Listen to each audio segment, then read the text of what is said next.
오늘 말씀은 시편 29편 말씀으로 획일적이지 않고 다면적이신 하나님이라고 하는 제목으로 말씀을 나누도록 하겠습니다.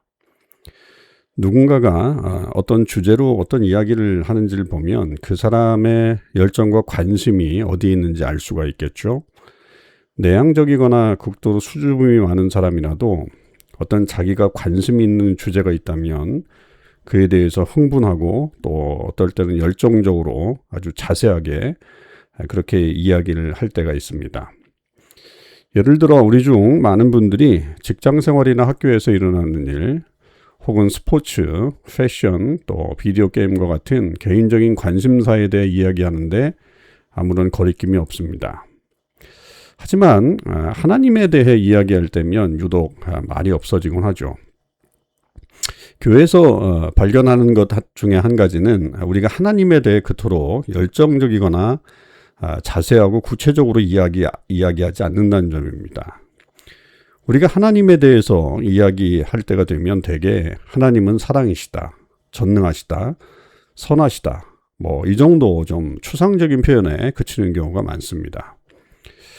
기독교인으로서의 어떤 경험을 나눌 때도 주로 하나님께서 사람이나 사역 그리고 또 선교여행, 수련회 또는 그 밖의 여러 행사 등 다양한 어떤 방법들을 활용하시는지에 초점을 맞추긴 하지만 하나님 자신에 대해서는 거의 이야기하지 않습니다.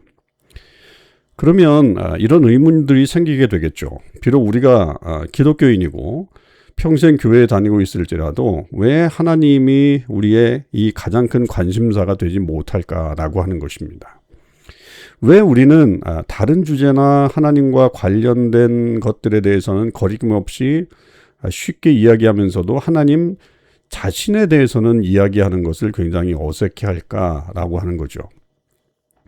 성경은 이 질문에 대한 답을 반복해서 제시해 줍니다. 그 이유는 바로 우리의 죄 때문에 그렇다는 겁니다. 우리는 하나님 그분 자신보다는 하나님의 은혜에만 초점을 맞추는 것을 좋아합니다. 그러면 이런 문제들을 어떻게 해결할 수 있을까요? 우리의 죄를 변명하거나 더 하나님 중심적으로 살려고 노력하거나 또 교회 활동에 더 적극적으로 참여한다고 이 문제가 해결되지는 않습니다. 바로 그 문제를 해결할 수 있는 것은 꾸준히 하나님을 바라보는 것입니다. 그렇기 때문에 성경은 우리의 죄를 끊임없이 드러내는 만큼 동시에 우리의 시선을 하나님이 누구이신지에 대해서 반복해서 집중시켜서 말해줍니다. 그리고 성경이 하나님에 대해서 말하는 것은 결코 추상적이지 않습니다.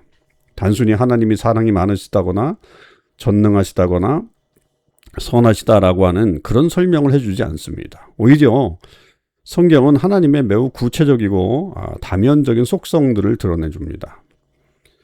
자, 오늘의 시편은 이 모든 것을 보여주는 완벽한 예시이고요.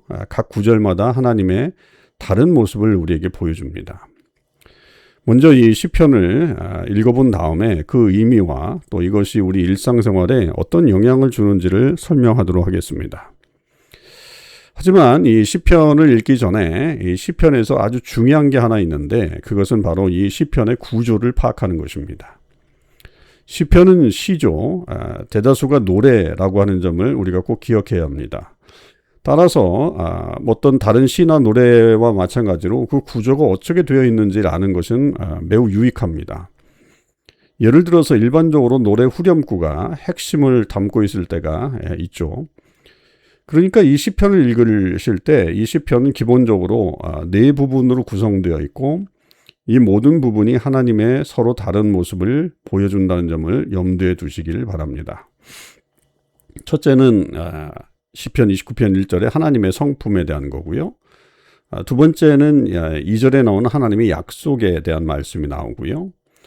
또 세 번째는 3절에서 9절까지는 하나님의 음성에 대한 면을 우리에게 들려주고 마지막 네 번째는 10절과 11절을 통해서 하나님의 권위와 자비에 대해서 우리에게 말해줍니다. 자, 시편 29편을 읽어보도록 하겠습니다. 너희 권능 있는 자들아 영광과 능력을 여호와께 돌리고 돌릴지어다. 여호와께 그의 이름에 합당한 영광을 돌리며 거룩한 옷을 입고 여호와께 예배할지어다. 여호와의 소리가 물 위에 있도다. 영광의 하나님이 우레소리를 내시니 여호와는 많은 물 위에 계시도다. 여호와의 소리가 힘있으며 여호와의 소리가 위엄차도다. 여호와의 소리가 백향목을 꺾으시며 여호와께서는 레바논 백향목을 꺾어 부수시도다. 그 나무를 송아지같이 뛰게 하시며 레바논과 시련으로 들송아지같이 뛰게 하시는도다. 여호와의 소리가 화염을 가르시도다. 여호와의 소리가 광야를 진동하시며 여호와께서 가데스 광야를 진동시키시도다. 여호와의 소리가 암사슴을 낙태하게 하시고 삼림을 말갛게 벗기시니 그의 성전에서 그의 모든 것들이 말하기를 영광이라 하도다. 여호와께서 홍수 때에 좌정하셨으며 여호와께서 영원하도록 왕으로 자정하시도다.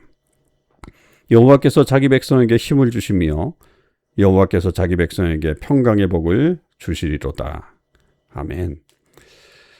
대부분의 사람들은 이런 시편을 보면 그저 같은 내용이 반복되고 있구나라고 생각할 수도 있습니다.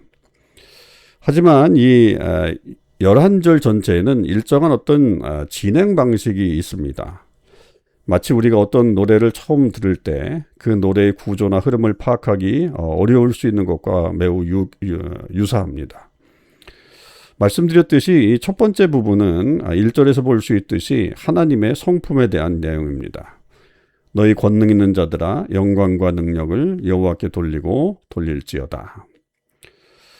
제가 히브리서 9장을 통해서 다룬 성막설교에서 하나님의 성품이라고 말할 때는 이것은 우리와 무관하게 하나님이 누구신지를 의미한다고 말씀을 드렸습니다. 1절에 너희 권능 있는 자들아 영광과 능력을 돌려라 이렇게 되어 있죠. 그러니까 하나님께서 우리와 분리된 존재로서 누구신지를 계속해서 우리에게 알려주신 겁니다. 이건 되게 중요한 거죠. 그렇지 않으면 우리는 하나님을 당연하게 여기기 때문입니다. 우리는 우리의 삶의 주인공이 우리 자신이라고 생각을 하죠. 그러나 성경은 하나님께서 영원하시고 우리는 너무나도 유한하다는 사실을 계속해서 말해주고 있습니다. 우리 각자의 인생을 포함한 모든 현실이 오직 그분에 관련된 것이라고 하는 거죠. 우리는 때때로 하나님께서 우리를 필요로 하지 않으시니 그분은 멀리 계시거나 무관심하신 분이다라고 생각하거나 우리의 삶이 이처럼 하찮으니까 우리가 원하는 대로 살아야 된다라고 생각함으로써 이 진리를 왜곡하면서 살 때가 있습니다. 그러나 성경이 하나님께서 우리를 필요로 하지 않으신다는 사실을 우리에게 이렇게 가르쳐주는 이유는 이 시편의 나머지 부분에서 보게 되겠지만 그럼에도 불구하고 하나님께서 여전히 우리를 사랑하신다는 사실에 있다는 것입니다. 그러므로 권능 있는 자들이 하나님을 영원히 경배하고 있다는 사실을 우리가 생각해 볼 때 그것이 우리를 오만한 것이나 무관심한 것으로 이끌어서는 안 됩니다. 오히려 그것은 우리 마음속에 겸손과 찬양 그리고 경외심을 불러일으키는 것이 됩니다. 두 번째 부분은 2절에 나오는 하나님의 약속으로 이어집니다. 2절입니다. 여호와께 그의 이름에 합당한 영광을 돌리며 거룩한 옷을 입고 여호와께 예배할지어다. 자, 히브리서 9장 성막설교에서 말씀드렸듯이 하나님의 약속이라고 말씀을 드렸을 때는 이는 주로 하나님이 우리와 어떻게 교제하시는지에 초점이 맞춰집니다. 만약에 우리가 하나님의 성품을 생각하지 않고 오직 하나님의 약속만을 생각한다면 마치 하나님이 우리를 필요로 하신다거나 우리가 없으면 무료해 하신다거나 외로워하실 것처럼 생각할 수도 있습니다. 반대로 하나님의 약속 없이 그분의 성품만을 생각한다면 우리는 하나님이 우리와 멀리 떨어져 계시고 우리 삶이 무의미하다고 여길 수도 있습니다. 바로 이런 것 때문에 이 시편을 비롯한 성경이 종종 하나님의 성품과의 약속을 함께 우리에게 말해주고 있는 것입니다.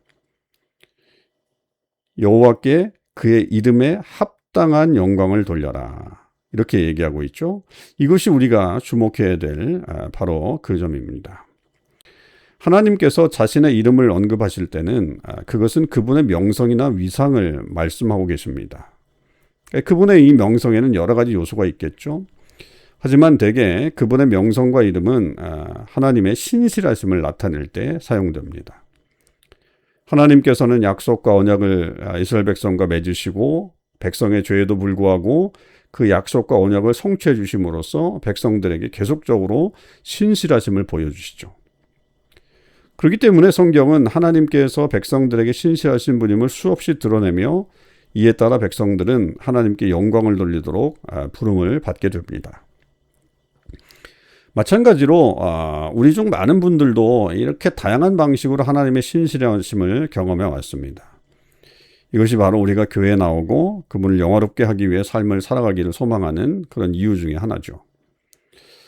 이런 간결한 성경 구절이 우리에게 큰 깨달음을 주게 됩니다. 왜냐하면 종종 교회에 다니거나 그분을 영화롭게 하기 위해 사는 것이 부담스럽게 느껴질 때가 있기 때문입니다.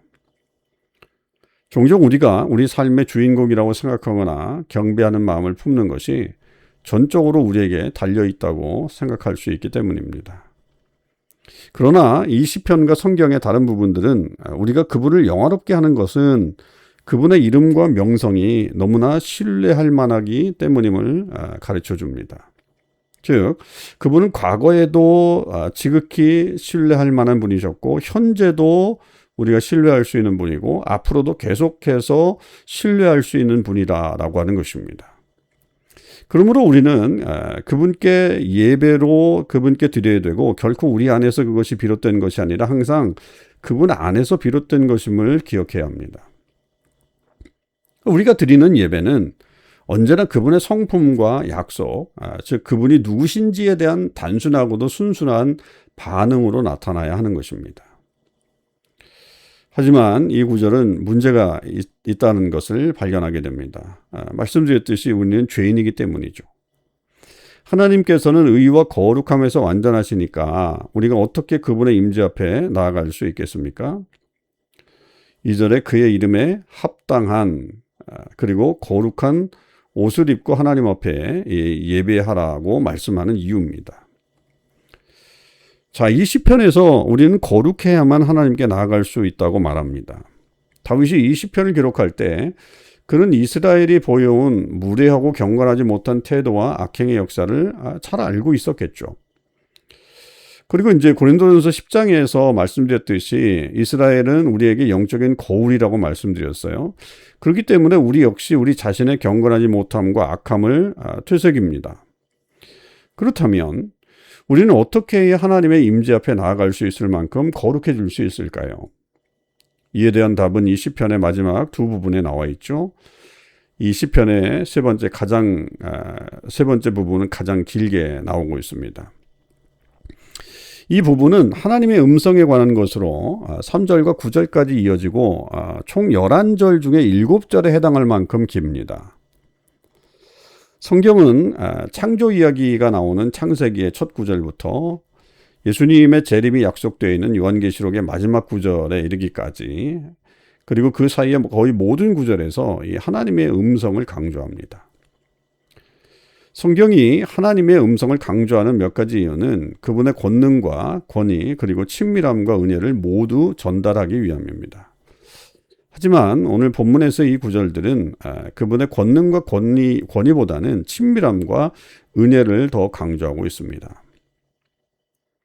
자, 시편의 첫 부분이 하나님의 성품에 관한 것이었고 두 번째 부분이 그분의 이름과 신실함에 관한 것이라면 그분의 음성에 관한 이 부분은 그분과의 관계성을 강조하고 있는 것입니다.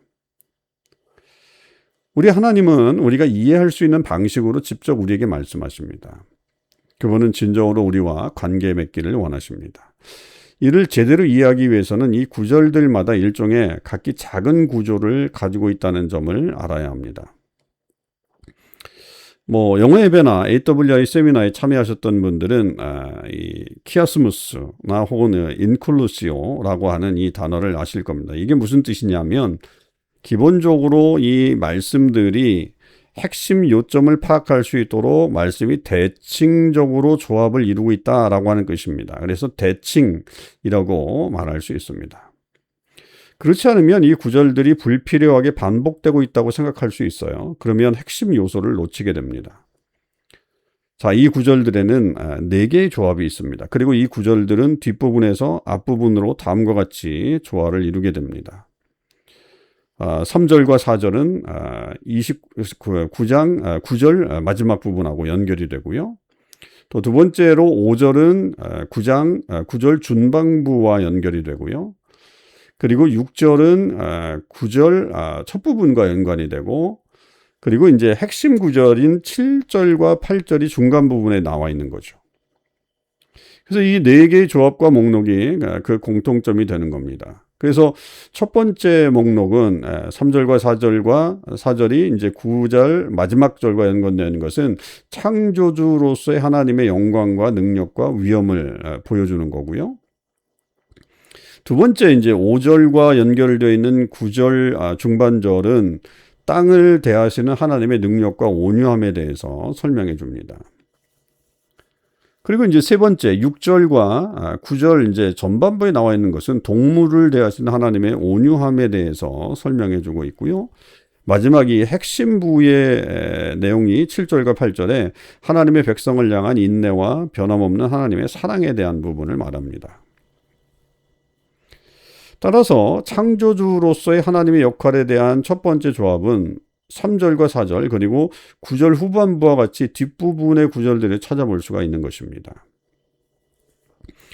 3절 보면 여호와의 소리가 물 위에 있도다. 영광의 하나님이 우레소리를 내시니 여호와는 많은 물 위에 계시도다. 4절 여호와의 소리가 힘있으며 여호와의 소리가 위엄차도다. 그리고 이제 9절 마지막에 그의 성전에서 그의 모든 것이 말하기를 영광이라 하도다 그랬습니다. 이 구절들의 요점은 1절과 2절에서 하나님의 성품과 약속에 대해서 설명하는 것과 매우 유사하기 때문에 이 내용은 반복하지 않겠습니다.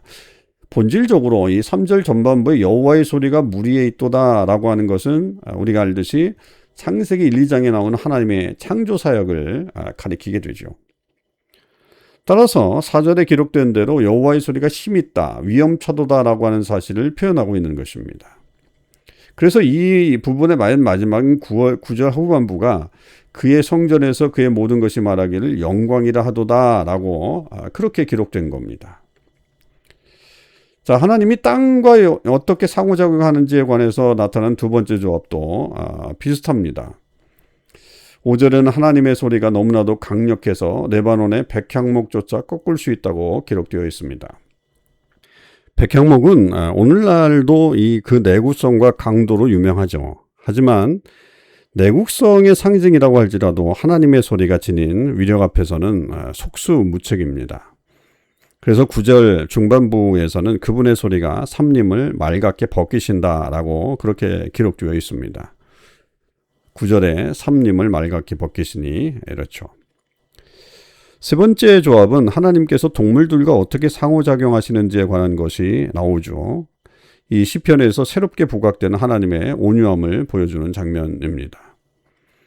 하나님께서는 강력하고 위엄이 있으시며 영광스러우시지만 동시에 놀라울 정도로 친근하고 온유하십니다.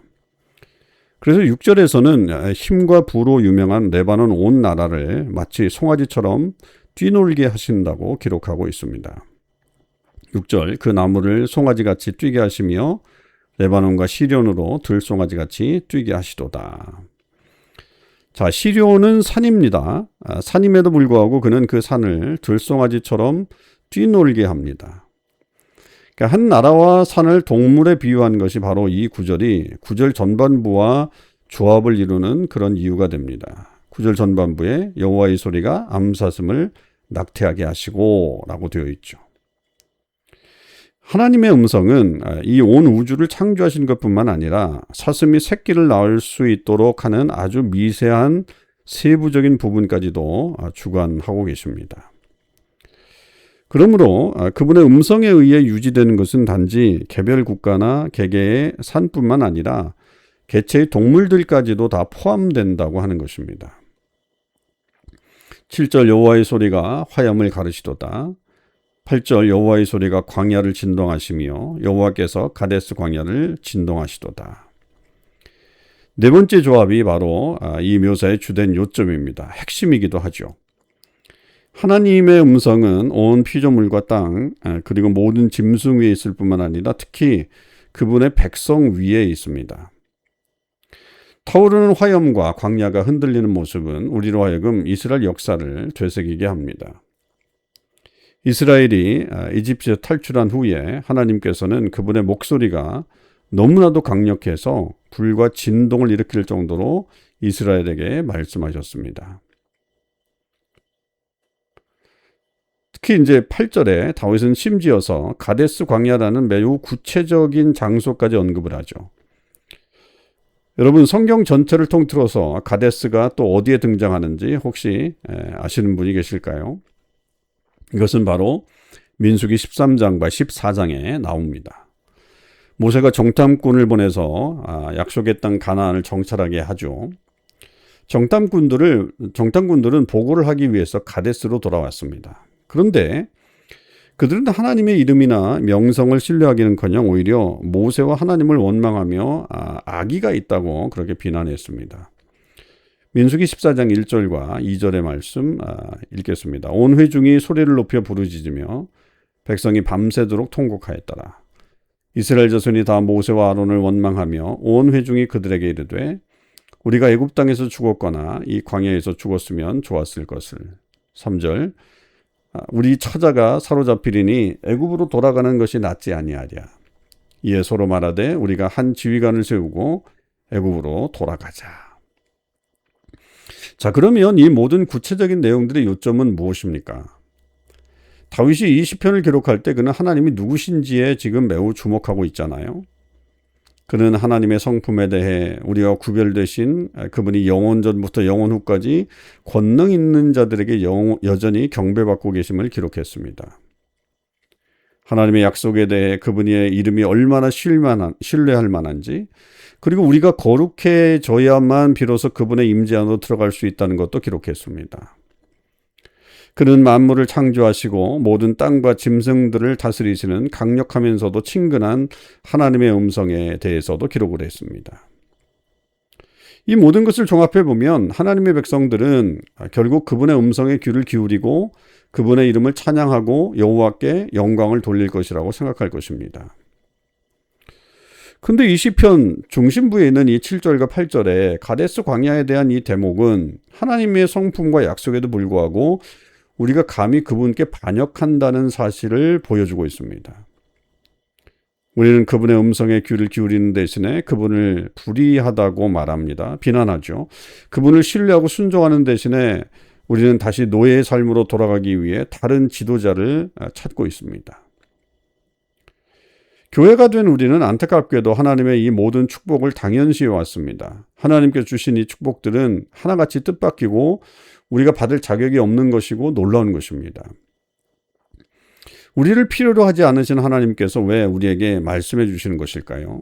왜 우리와 관계를 맺고 싶어 하시는 것일까요?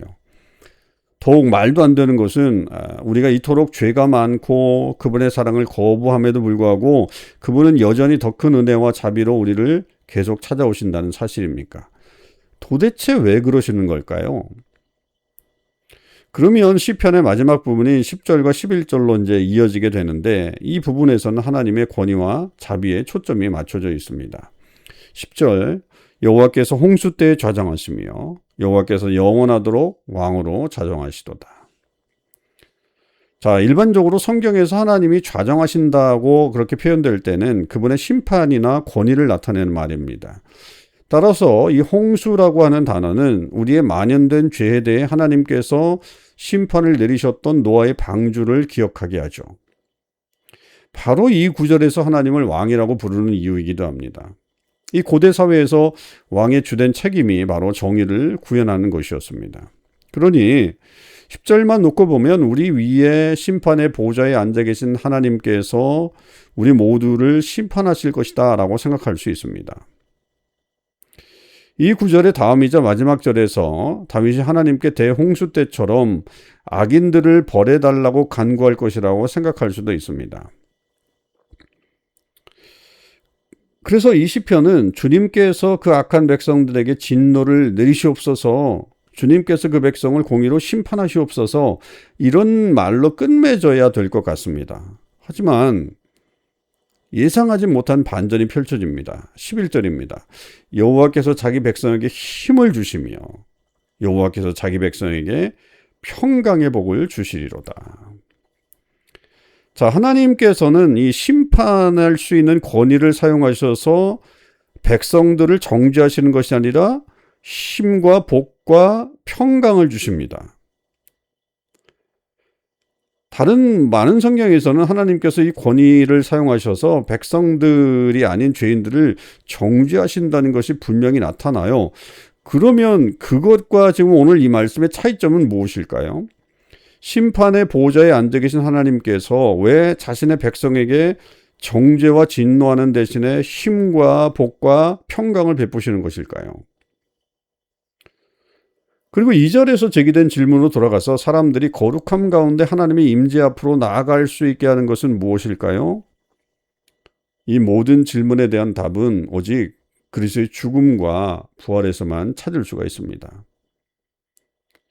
언약궤 안에 있는 속죄소의 의미를 여러분들 기억하고 계시길 바랍니다. 하나님께서는 우리의 죄로 인해 우리를 정죄하실 절대적인 권리가 있으시지만 그 대신에 하나님은 우리에게 자비와 은혜를 베풀어 주십니다. 왜 그렇습니까? 그리스도의 죽음이 우리의 모든 죄와 악을 완전히 속량하셨기 때문입니다. 그렇습니다. 우리는 고집스럽고 완고해서 결국 광야에서 죽음을 맞이해야 했던 이스라엘의 첫 세대와 별반 다르지 않습니다. 비록 그런 죄들이 우리에게 해당하지만 그리스도의 죽음으로 인해 그 모든 죄는 이미 대속되었습니다. 그리고 이 설교들을 꾸준히 들어보신 분들은 아시겠지만 우리는 단순히 하나님의 임재에 초대받은 것이 아니라 성령께서 우리 안에 영원히 거하심으로 그리스도와 하나가 되었습니다. 또한 그리스도의 부활 덕분에 우리는 그리스도의 피로 정결함을 얻을 뿐만 아니라 그리스도로 의로움을 입게 되었죠. 자, 2절에서 언급된 하나님이 임재 앞으로 나아가기 위해 필요한 거룩한 옷을 그것이 입게 된 것이라고 볼 수 있습니다. 여러분, 하나님께서는 우리를 심판하고 정죄하실 절대적인 권리가 있으십니다. 하나님께는 우리를 외면하시고 멀리 떨어져 계실 전적인 권리도 있으십니다. 그럴 때 하나님의 음성은 우리에게 두려움을 불러일으켜야 마땅합니다. 그 소리가 온 피조물을 뒤흔들 수 있다면 유한하고 죄 많은 우리는 공포가 더 심해져야만 합니다. 그리고 다시 한번 하나님의 다른 모든 축복과 약속이 그러하듯이 이 모든 것은 예수님께서 우리를 위해 죽으시고 부활하셨고 우리가 그분과 함께 죽고 부활했기 때문에 비로소 가능해지는 일입니다. 이제 친밀하시고 자비로우시고 은혜로우시고 사랑이 많으신 동시에 영광스럽고 위엄 있으시고 전능하신 이 하나님께 기도 속에서 그분의 신실한 이름에 합당한 찬양을 드려야 할 것입니다. 그리스도의 죽음과 부활 덕분에 하나님께서는 우리에게 힘과 복과 평강을 주십니다. 우리는 하나님과 멀리 떨어져 있는 대신에 거룩한 옷을 입고 그분의 임재 안으로 인도받았습니다. 그곳에서 우리는 그분의 위엄에 압도되어 하늘의 권능 있는 자들과 함께 영광이라고 외치지 않을 수가 없습니다. 심판과 공포를 불러일으켜야 될 그분의 음성은 오히려 너무나도 온화하고 사랑이 넘칩니다.